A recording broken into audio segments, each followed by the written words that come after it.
What is going on, everybody? Welcome to an on schedule episode. We're gonna go ahead and call it an opening drive because There we go. we are in the month of August. The Buckeyes play football this month. On the countdown, on the day we recorded this, 27 days. If you've caught what I've been doing on social media, throwing up a picture every day, just for some fun. Just some practice talk, Iron Buckeye talk, just to start. We're there now. But before we dive into the good stuff, make sure you smash follow, comment on the videos, on the posts on social, and don't forget that when we get to, in conjunction with our 1,000 subscribers on YouTube, we're going to give away an Eddie George signed mini helmet with a Fanatics hologram COA, totally free. More details to come. That number is creeping up, though. We are definitely getting closer.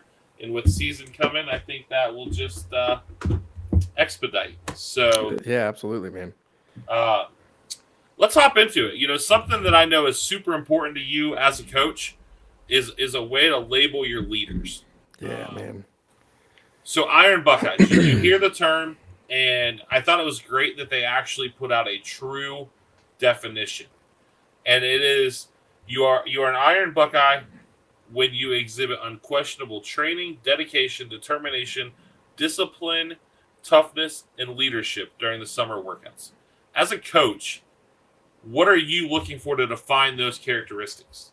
Yeah, man. I mean, this is such an important thing to look to identify because you may name these Iron Buckeyes or whatever your team is, but they may not be your captains, right? And it depends on how your voting process goes. But just because you're a captain or you're not a captain doesn't mean you're not a leader on the team. And so it's always great to identify those guys who are working hard because you want to recognize those kids who may not be the most vocal, but man, when they're in the weight room and when they're working, they are getting after it. So you just want to identify those guys, those who have the characteristics of they're going to show up every single day.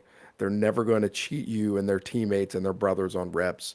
And they're going to give you maximum effort and be relentless every single day, whether it's in film study, whether it's in the weight room, whether it's in conditioning. And they want to be representative of the program out in the community as well. Ohio State does a lot of stuff in the community throughout the summer. And so it's great to see that the Buckeyes make this such a big priority to identify because not everybody on this list is going to be a captain. Are they captain worthy? I'm sure they are, but not everybody on this list is going to be a captain. And so it's great to identify those leaders on the team right now. So, when it comes down the road, you've got pretty much somebody represented in every class almost. So it's always good to see, man, those leaders really jump out during the summer months, man, because those are the guys that are going to be counted on when it's crunch time during the season. Yeah, absolutely. So there were 8 guys named Iron Buckeyes. Obviously, the name that jumps off the sheet, given the position they play and the fact they are in a position battle, is Lincoln Kienholz. Yeah. Given the circumstances with the position battle and stuff, do you think this means more than it seems to? Or is it just showing what we've said about Lincoln, that he's a class act? I think it's showing that he's taken this position battle very serious. And no matter where he falls on that depth chart, he was going to be, that class act who we've always said he was since he got set foot on campus. I mean, he's just a competitor and he is not going to lose a day. And so I think this is just representative of who he is. I mean, you go back to, what is he from? Pierre, South Dakota. He is only known how to win. And so he just wants to win each day. And so this is just representative of who he is, man. So I love seeing the fact that, this guy who's in gross in this QB competition is representative of one of the leaders on this team, man. I love seeing quarterbacks who really take that next step as a leader, whether it's the starter or whether it's the backup. It's always great to see. Yeah, absolutely. And another guy in a position battle, obviously it's not nearly as documented to the casual fan or outside of Columbus. Jalen McClain is also, him and Malik Hartford. And we're going to get into something when we kind of go through things that have jumped out through the whole 3 practices we've had. But it might not be a Jalen McClain or Malik Hartford situation. There are going to be scenarios. It's going to be Jalen McClain and Malik Hartford. And this is a dude you love. Yeah. Yeah, from seeing him in spring practice, just the effort that he gives in each rep. I mean, you can tell when he's out on the field, he is playing like his hair's on fire, number one, and that he's playing with a sense of desperation, like I have to get on the field. And I love seeing when guys are that desperate to get on the field at such a young age. Like it's so indicative of who they are, right? They just want to give max effort on every single rep, and I love seeing that. And I just think I mean, he's a baller. He is Caleb Downs light, in my opinion. I just think he can do so much. He's so versatile, and once we get into it later, he can unlock so much for our defense if he can come through. And so Jalen McClain, I'm a big fan of him, man. I think he can play for us this year, man, and do a lot of things for us in Matt Patricia's defense. Yeah, absolutely. Austin Sareveld, a guy that we've heard Ryan Day talk about all summer. We've talked about him a lot, so I don't really think there's any surprise there. And we've talked enough about him. I don't think we really need to dive real deep into it. But again, we'll get into it later. It seems like the first team O line's pretty much cemented already. Yeah. Yeah, I mean, Ryan Day has said enough about Austin Sareveld. I mean, there's somewhere he's going to play somewhere on the offensive line, and he's earned that right. And you talk about somebody who's just taking advantage of all the opportunities wherever they put him. He just gives max effort and does whatever the coaching staff and his brothers need him to do. And so that's a guy who I think is very deserving of this recognition. Yeah, the fourth guy is the one that I really like to see because him and his dad will tell you that there's not been any truth to is he going to transfer every offseason, but there's been smoke every year, and that's Kenyatta Jackson. Yeah, man. I think this guy's got the potential to be legit. Yeah. And this is just a testament, man. Like, it's his time now. And I'd love to see guys and their patience be rewarded. You know what I mean? Like he got more playing time obviously last year. He was a rotational guy, but now it's his time. And you can see, and when you hear, Coach Day and Coach Johnson, some of the other players talk in interviews, he's really taking that leap forward, not just as a vocal leader, but just as a player. Like the skill set's always been there. We've always known that. But now he knows, like, this is my time. This is my time to really, take this position group to that next level. And I just love seeing guys, man. He's just taking his time. The patience is starting to pay off. And I think this could be a huge, huge year for Kenyatta. And I mean, definition of a Buckeye, man. Not many guys in this day and age would stick around, wait till their senior year to be a full-time starter. And here we are. And I'm hoping for a big year for him, man, because he deserves it for sure. Yeah, absolutely. 2 linebackers. Yeah, man. Sonny Styles, obviously, again, not a surprise. My pick to wear the 0 jersey. Oops, spoiler alert. We haven't done a bold prediction episode yet, but obviously that's another one that's just a given. But the one that jumps out to me is a guy who got first team reps in these practices is Peyton Pierce. Peyton Pierce, man, another guy like Jalen McClain who can unlock so many things for this defense if he can come through. This is a guy who was battling, I think it was foot injury or ankle injury when he first got here, but heralded recruit from the state of Texas. He was, I believe, a state champion wrestler or well-regarded wrestler, just a football player, right? Just a naturally gifted football player, the definition of a linebacker, but this is a throwback linebacker, right? He can do so many things in the box. If he can be at his full potential, you're now looking at Arvell Reese and CJ Hicks being used in ways that you can really get creative with how you use, like, as far as rush packages and different things are concerned. And Matt Patricia probably sees that and he's like, oh my gosh, like if Peyton Pierce can be that guy for us, we can have some fun with Arvell and CJ and Sonny and just do so many great things with that. And so Peyton Pierce, man, I know he's been chomping at the bit to get out there, and I'm just excited for him, man, because I think he is just, what if he was healthy, he probably would have got playing time as a freshman. That's how good I Yeah, think he is. yeah. And so I think this could be a big year for him as well. And then the last two, neither one of these are a surprise. Carnell Tate and 19-year-old Megatron Jr., Randy Moss Jr. I don't even know what to say about Jeremiah Smith anymore. Yeah. I saw a tweet the first day of practice, and he's like, I could say, give a Jeremiah Smith update, but Jeremiah Smith is doing Jeremiah Smith things. Yeah.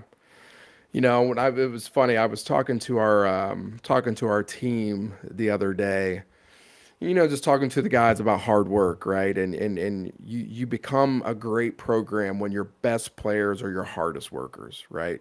When your best players are the laziest, right? You'll squeak by with a couple wins, but you'll never take that next step. But when your best players are your hardest workers, that can be infectious. Jeremiah Smith is arguably the best player in the country. I don't know many people that are outworking him on a daily basis, right? Not just on the Ohio State Buckeyes, but throughout the entire country. And he prides himself on that. And so when you're talking about your best players being your hardest workers, like, he truly embodies that and he takes it very serious. And we are just very fortunate to have that kid on our team, man, because he's special. And I just don't take it for granted, Buckeye fans. You know, this kid can ball, man. So obviously he's JJ. You know what he's going to do, and hopefully we can get him ball as many times as possible, and he can have over 2,000 yards receiving and go win a Heisman. That'd be dope. So practice has started. We are in camp season. Thursday, Friday, Saturday. The first 3 days were open to the public. Obviously at a cost. You know, raising that money. So obviously there was not a lot shown. I believe Thursday and Friday, the quarterbacks were basically on the other side of the field from where the media were. So there was not a whole lot that could be seen there. So what I thought we would do is just kind of hit some highlights from what kind of seems to be the consensus of each day, and then some stuff that has been all 3 days. Okay. Obviously, day one on Thursday, the big news was Edric Houston. Yeah. Bullet dodged. Yeah. Reports came out, and it was like 10 minutes to go in the practice session.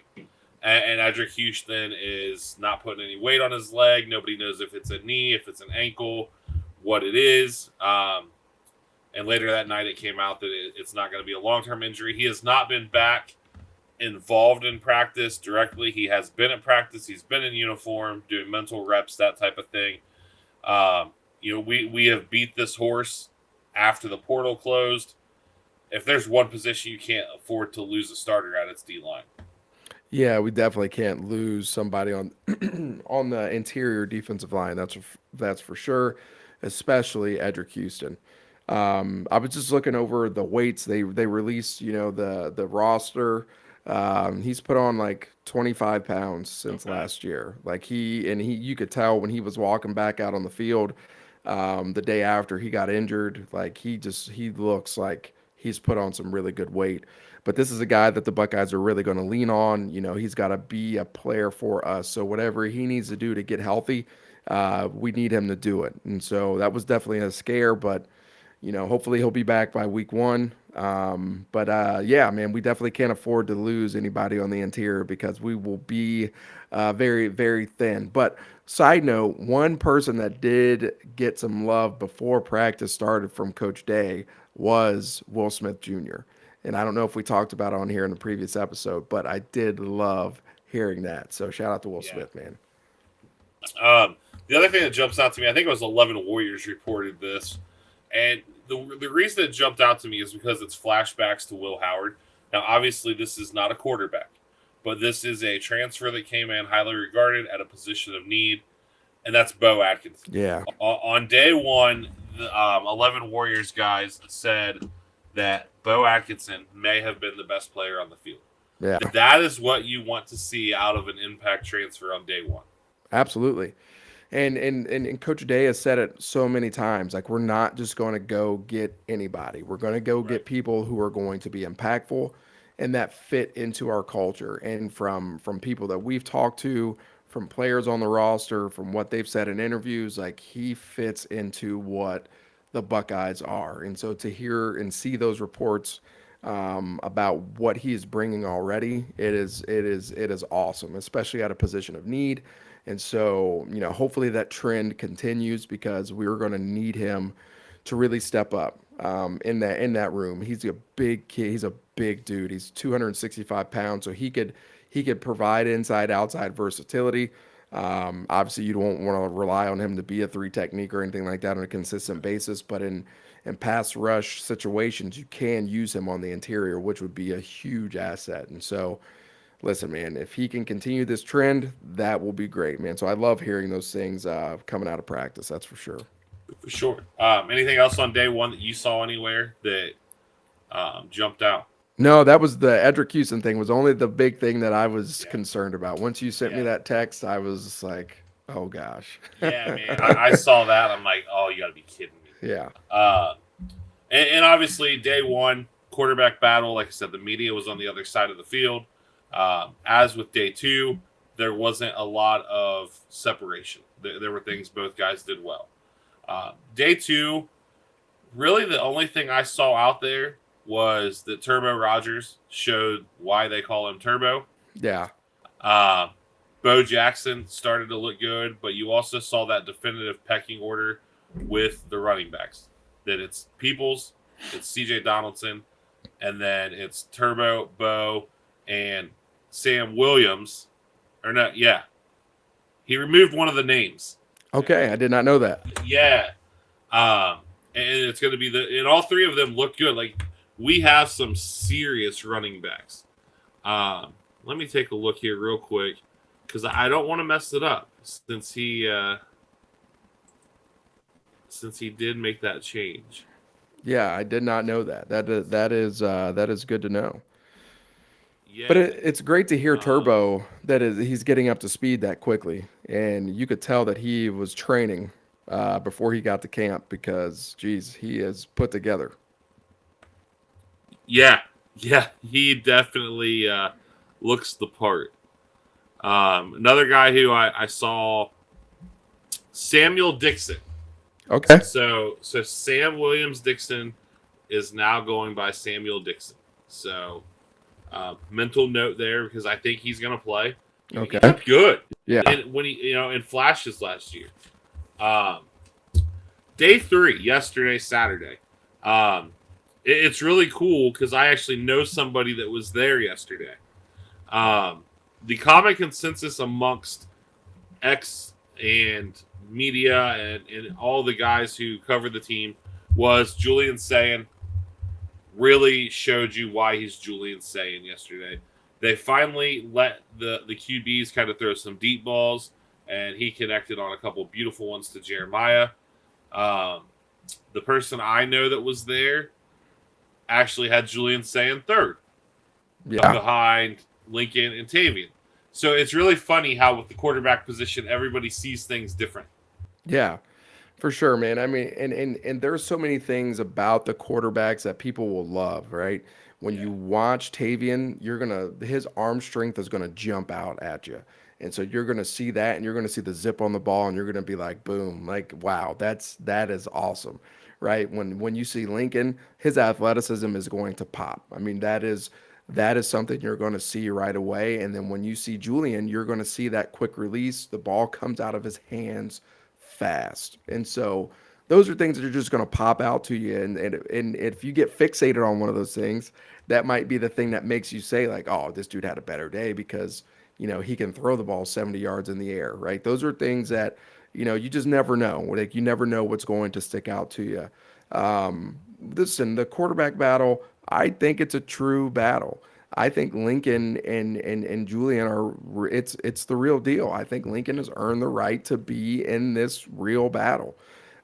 Ultimately, I do think Julian will come out on top. But if Lincoln is the guy, listen. Let's go get a Lincoln Keenholz jersey, and hopefully he leads us to a Big Ten championship. Right? Let's go do the dang thing with him, man. So this is why we trust Ryan Day when it comes to developing quarterbacks. And so, listen, let it play out the way that it's supposed to play out. Yeah, and then another, a guy who has taken a lot of scrutiny in the last couple of years has really set himself apart, and that's Jaden Fielding. Looks like the kickers got plenty of work in yesterday, so it was cool to hear that as well. Yeah. Yeah, and that is that's a huge part in all of this, obviously, when it comes to special teams, even when it comes to like the long snappers and all that stuff. One of the things that we were talking about before we got on here from day 2 and 3 is the fact that they are moving Caleb Downs around a lot. And the person that reminds me of when it comes to position versatility and being able to get creative with your best player is the Honey Badger. Like I think back to when LSU had Tyrann Mathieu, right? He lined up at corner, he lined up at nickel, he lined up at free safety, like he blitzed a lot. Yep. Like when you have a play, like it's just a naturally gifted playmaker, you got to find ways to get creative with him and maximize his ability. And I'm not just saying this and being a homer. Like, I think Matt Patricia is made and built to do that with guys. Like, I really think like him and Bill Belichick were great at finding ways to utilize people and maximize their ability and their Patrick strengths. Chung. Patrick Chung, heck, even Julian Edelman, putting him on defense and understanding what he like. They can just do those things. And so if Matt Patricia thinks that he can get away with putting Caleb Downs in the nickel and utilizing him in that Jordan Hancock role, and we know how important Jordan Hancock was to our defense last year. Well, now you're doing that with Caleb Downs. So you're talking about arguably the best defensive player in the country, definitely the best DB in the country. So now you're talking about this enhanced version of it. And so this continues. It's just going to unlock so many things for our defense. So I'm excited to see how that continues to develop. And it correlates and it coincides with the development of Jalen McClain. If he continues to come along, right, we'll see. And in Lorenzo Styles Jr. as well. How do they continue to develop? Because those are the guys that they're going to lean on in those other spots. And so I love the fact that we've got Coach Patricia when it comes to a guy like Caleb Downs because we can maximize him to his fullest potential. Yeah, and you went ahead and you threw out that from kind of an overall practice thing. One of the things I've seen is the D line for all the concerns is how well the true edge guys are playing against our tackles. Yeah. And that's not a slight at our tackles. It's literally that the edge guys are winning reps. Yeah, and I mean if you look at it just from a pure okay, we look at it from Bo Atkinson and Kenyatta Jackson. Kenyatta Jackson is a freak of nature and a freak Yeah. athlete. He's going to win reps. There's no doubt about it. Bo Atkinson was one of the best ends in the ACC, right? Caden Curry is not going to be outworked. And then you look at the Joshua Mickens and all the other guys that we have on the roster, like there is talent that is there. Yeah. It has just not been on the field because of who we've had. And so, like, you're talking about a group of guys that is just unproven, but they are hungry. And watch out. Like, they are just ready to feast because, like, I've been waiting patiently to get this opportunity. And so, I don't want to undersell what this group can do because talent wise, it's there. It's just unproven talent. And so, we trust Coach Johnson to coach the guys up, and they're getting good work against a good offensive line. And so this is I love hearing these and seeing these reports that the defensive line and the edge defensive ends are doing well. Yeah, and with the Edric Houston injury, it sounds like Taiwan Malone and Jason Moore were given the first cracks. at those reps, and Jason Moore has shined. Which, that's another guy we've talked about. Got to come Hungry. through. Yeah, Got to come absolutely. through for us. Sounds like, we mentioned earlier the offensive line, the first team O-line, it sounds like is pretty much cemented. I think the only question mark would be if Philip Daniels develops real quickly to where you then would look at moving Austin Saravelt to right guard. Ethan Onyeonwa is starting, at left tackle. And guys who have been at practice have already said how this kid ended up at Ohio State and not in the draft is crazy. Crazy. And how serious he took getting into playing shape to play at this level versus being at Rice. Yeah. Sounds like there have been some major transformations physically for him. Yeah. Yeah, on the roster, it looks like he dropped, I think it was around, I just lost it, but I think he lost around 15 pounds or something like that. So that shows he's taking it pretty serious, man. So I love hearing those things. Left guard I think it's Luke Montgomery, it sounds like. Carson Hensman at center. Did see a couple videos, and there were still some low snaps.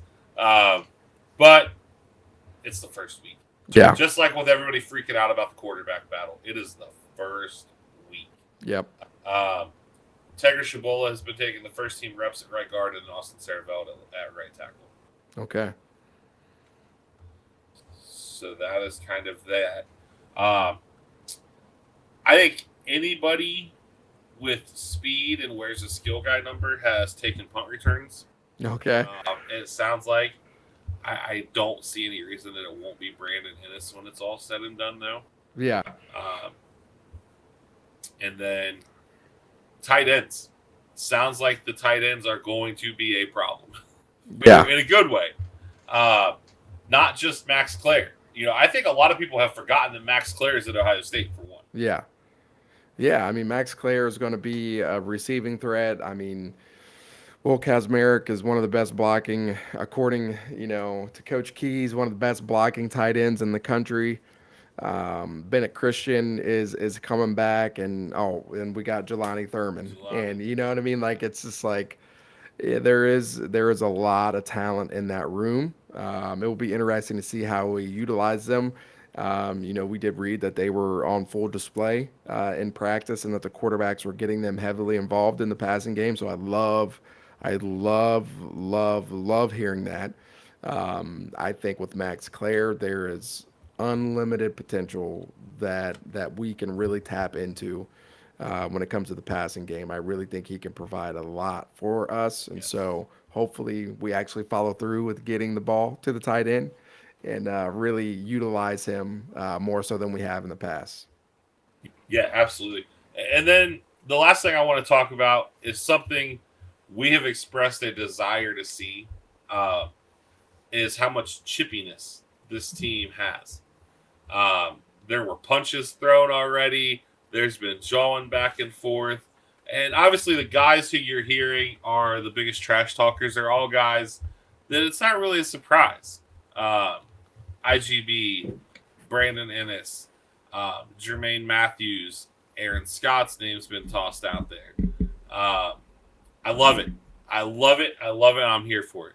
Yeah, listen, there is a time and place for that, right? There is a time and place for that chippiness, right? There is. And so Ohio State's media team tweeted out the other day, competition or all day competition. And I love that. I love that these guys are feeling the pressure of competition because there are guys that are nipping at their heels to get on the field. Competition is what breeds champions. And that is where you want a young, hungry team to be. I have to do whatever it takes to get on the field, not just to keep my spot, but to uphold this tradition and this brotherhood, right? And so that is awesome. The big key that we've got to make sure that we can rein in is, can we contain that chippiness, right? Do we not let it boil over and affect our play. I think IGB does a pretty good job of walking, like he stays Yeah. right there. Like he's a what did Dave Chappelle should say? He's a habitual line stepper. Like he is like right there on that line all the time. And so like I love the chippiness, right? Because I think it's going to be so good for us when it comes to playing at Texas and playing a Michigan toward at the end of the season and just this tough schedule that we have. We just got to make sure that when it's crunch time, that okay, that chippiness is out the window. We got to be able to lock in and focus on what we need to focus on. But yeah, man, competition is going to bring that side out of you, man. And listen, you come to Ohio State, you're coming to play with the best, and you're going to have people that are going to be battling with you every single day to get on the field. So, like you said, man, I love seeing it. So it is fun. It is fun to see because you can't take it for granted. Like if you take a few reps off, you got somebody else who's going to take your spot, and so that's awesome to see. Yeah, I mean, and you saw that last year in the games that IGB struggled. Jermaine Matthews Yep. was right there. Yep.